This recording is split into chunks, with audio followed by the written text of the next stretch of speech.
Assalamualaikum warahmatullahi wabarakatuh. Alhamdulillahirrahmanirrahim. Pada hari ini alhamdulillah kami dari kelompok 2 berkesempatan untuk memaparkan materi tentang perkembangan teknologi komputer. Sebelumnya kami ucapkan terima kasih kepada dosen mata kuliah organisasi dan arsitektur komputer Bapak Hermanto. Dan sebelum kami memaparkan, izinkan memperkenalkan diri. Kami dari kelompok 2, nama saya Uki Setiawan dan rekan saya Satria Rizky Rahmat, kemudian Bisa Ida dan Ihsan Sadoki. Oke, baik, kami dari kelompok 2 akan mempresentasikan materi mengenai perkembangan teknologi komputer. Baik, bisa dilihat teman-teman dari layar proyektor kali ini. Oke. Baik, kita lanjut. Bisa dilihat di layar proyektor. Gimana sih awal penemuan komputer? Baik, di sini untuk penemu komputer ditemukan oleh yang namanya Gottfried Wilhelm Leibniz ya. Jadi beliau ini adalah penemu komputer. Awal mulanya kenapa dia menciptakan komputer? Jadi ada namanya George Boole. Dia adalah mengembangkan tentang matematika biner.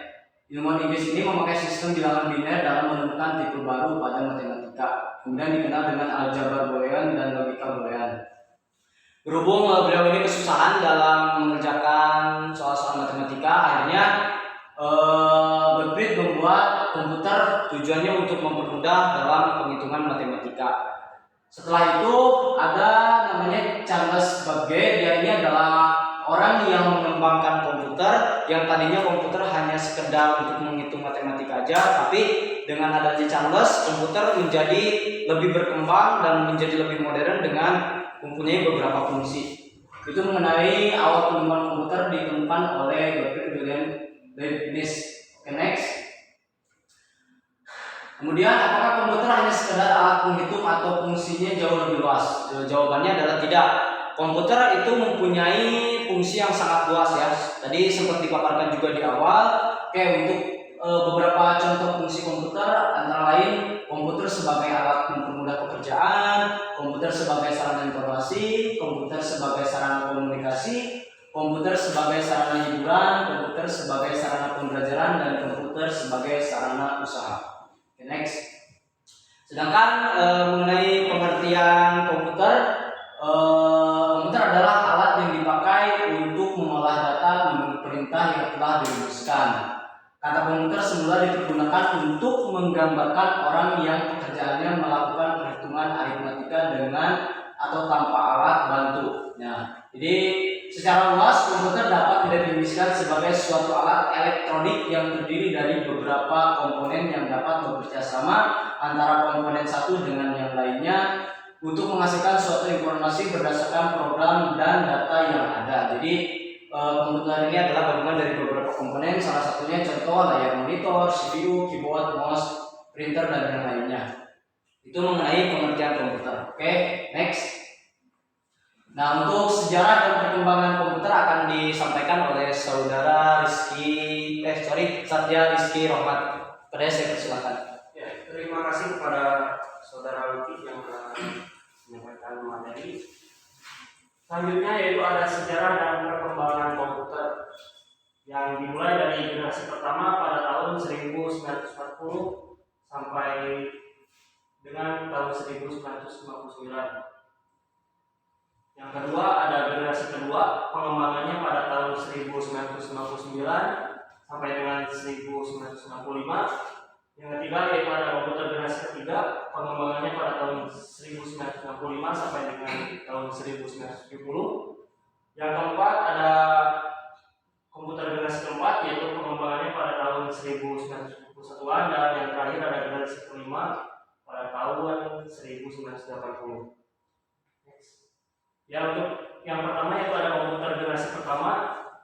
Komputer generasi pertama dibuat pada tahun 1940 dan pengembangannya berlanjut pada tahun hingga 1959 yang dinamakan komputer ENIAC, yaitu komputer elektronik numerical integrator atau komputer.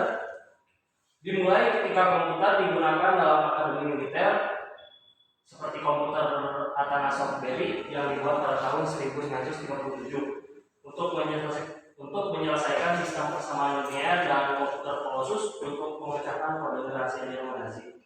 Kemudian pada tahun 1946 ENIAC dibangun menjadi komputer pertama untuk tujuan umum. Ketika komputernya digunakan untuk pertama kali, Philadelphia mengalami mati listrik. Komputer generasi ini menggunakan tabung vakum untuk menyimpan data dan ukurannya memakan satu ruangan. Untuk ciri-ciri komputer generasi pertama sendiri, yang pertama ada program dibuat dalam bahasa mesin. Yang kedua menggunakan konsep storage program. Yang ketiga, komponen yang digunakan adalah tabung hampa udara. Yang keempat, ukuran fisiknya besar sehingga membutuhkan daya listrik yang besar. Yang kelima, dapat disimpan di magnetic tape dan magnetic disk. Untuk contoh komputernya sendiri yaitu ada IBM 301 buatan tahun 1953 sebagai komputer komersial berukuran besar, dan IBM 305 yang dibuat pada tahun 1959 untuk industri. Yang kedua ada generasi komputer UNIVAC. Pengembangannya pada tahun 1959 sampai dengan tahun 1965. Komputer UNIVAC sendiri atau bisa disebut Universal Automatic Computer dimulai ketika transistor mengalihkan tabung vakum. UNIVAC diperkenalkan ke publik pada tahun 1951 untuk penggunaan komersial, kemudian pada tahun 1953 IBM memulai bisnis komputernya dengan merilis IBM 650 dan IBM 700. Berbagai bahasa pemrograman pun mulai dikembangkan dan komputer mulai memiliki memori dan sistem operasi. Untuk ciri-ciri komputer generasi kedua sendiri yaitu yang pertama ada kapasitas memori utama cukup besar. Yang kedua, komponen yang digunakan adalah transistor yang jauh lebih kecil dibandingkan tabung hampa udara. Yang ketiga, menggunakan magnetic tape dan magnetic disk yang berbentuk removable disk. Yang keempat, mempunyai kemampuan proses real time dan time series. Yang kelima, ada proses operasinya lebih cepat dibanding komputer generasi pertama. Yang keenam, orientasinya pada aplikasi bisnis dan teknik. Untuk contoh komputer generasi kedua ini yaitu ada komputer PDP-5 dan PDP-8 buatan tahun 1993 sebagai komputer mini komersial pertama. Selain itu ada pula komputer IBM 7070, komputer IBM 1400, NCR 300 dan sebagainya. Untuk materi selanjutnya akan disampaikan oleh saudara Risa. Kepadanya saya silakan. Baik, terima kasih kepada saudara Satria. Melanjutkan materi yang telah disampaikan, di sini ada materi tentang komputer generasi ketiga, yaitu komputer IC atau Integrated Circuits yang dikembangkan pada tahun 1965 sampai 1970. Generasi ketiga dimulai ketika teknologi transistor meningkat menjadi sirkuit terpadu. Komputer mini adalah inovasi yang signifikan dalam generasi ini dan mempengaruhi generasi komputer selanjutnya. NASA menggunakan komputer generasi ini untuk melancarkan program Apollo seperti komputer bimbingan Apollo untuk mempermudah kendali Apollo Command atau service module. Digital Equipment Corporation menjadi perusahaan komputer nomor 2 di belakang IBM dengan komputer PDP dan VxWorks-nya. Komputer ini membawa ke pengembangan sistem operasi yang berpengaruh atau Unix. Kemudian ada ciri-ciri dari komputer generasi ketiga, diantaranya yang pertama, komponen yang dipakai adalah IC atau Integrated Circuit. Kemudian proses operasinya jauh lebih cepat dan lebih tepat, kapasitas memori komputer jauh lebih besar. Dan yang selanjutnya, ukuran fisik jauh lebih kecil sehingga penggunaan listrik lebih hemat. Menggunakan magnetic disk yang sifatnya random access, dapat melakukan multiprocessing dan multiprogramming. Alat input-output mengalami pengembangan dengan menggunakan visual display terminal. Dan yang terakhir, dapat melakukan komunikasi data dari satu komputer dengan komputer lainnya. Materi selanjutnya yaitu tentang komputer generasi keempat atau komputer mikroprosesor yang dikembangkan pada tahun 1971-an. Generasi keempat dimulai pada dasawarsa 1970-an ketika penemuan MOSFET dan integrasi berskala besar selanjutnya membawa ke pengembangan mikroprosesor di awal 1970-an. Komputer pribadi yang semakin kecil berkat mikroprosesor mulai berkembang, dimulai dari komputer rumahan dan komputer meja. Teknologi selanjutnya adalah laptop dan ponsel cerdas yang sangat fenomenal, membawa berbagai perusahaan teknologi ke dalam perang paten atas ponsel cerdas. Ciri-ciri dari komputer generasi keempat yaitu yang pertama penggunaan LSI atau Large Scale Integration yang disebut juga sebagai bipolar large scale integration.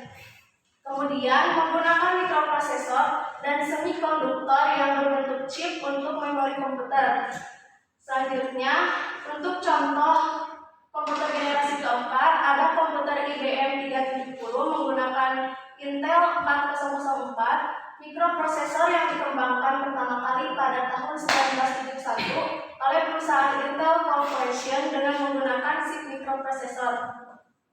Selanjutnya, personal komputer atau PC mulai berkembang sejak tahun 1977. Contoh komputernya ada Apple 2 dan komputer desktop oleh Xerox Corporation. Dan yang terakhir, pada tahun 1981, komputer mulai banyak menggunakan sistem Windows dan MOS.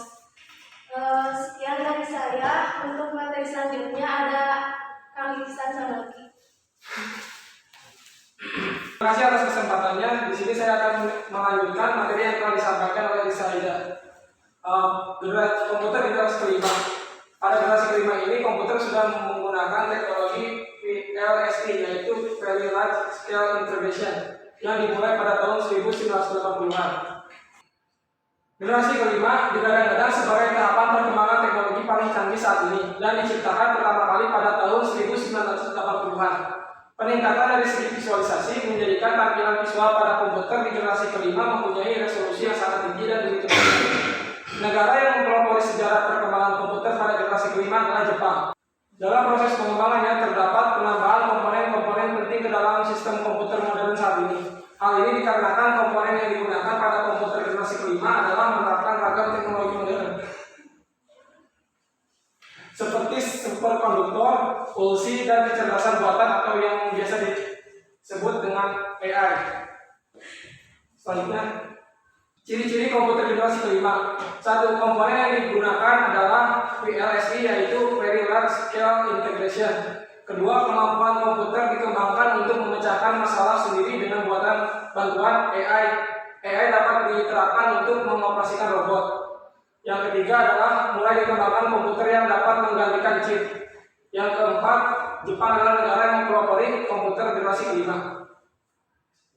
Pada kesimpulan pertemuan kita hari ini, yaitu pada awalnya komputer dibuat untuk memudahkan proses perhitungan matematika agar perhitungan yang lebih rumit bisa dilakukan dengan cepat dan lebih mudah. Lalu komputer dikembangkan sebagai alat untuk memecahkan masalah atau kode pada saat Perang Dunia Kedua. Tetapi seiring perkembangannya zaman, komputer digunakan memudahkan pekerjaan sehari-hari yang asalnya untuk memudahkan militer, lalu berlanjut untuk bisnis, dan sekarang digunakan untuk individu.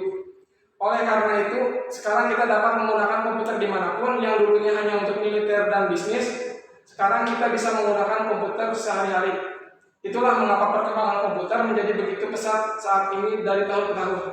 Baik, itu tadi mengenai pemaparan materi dari perkembangan teknologi komputer dari masa ke masa, dari mulai awal mulanya ditemukan komputer hingga saat ini adalah komputer yang mungkin generasi kelima ya, yang dimana fitur-fiturnya, fungsi-fungsinya sudah semakin canggih dan lebih modern. Itu saja bisa kami sampaikan, kurang lebihnya mohon maaf. Saya sebagai moderator ucapkan terima kasih kepada dosen, dan bagi teman-teman yang melihat video ini kurang lebihnya mohon maaf. Kami tutup. Billahi taufiq wal hidayah. Wassalamualaikum warahmatullahi wabarakatuh.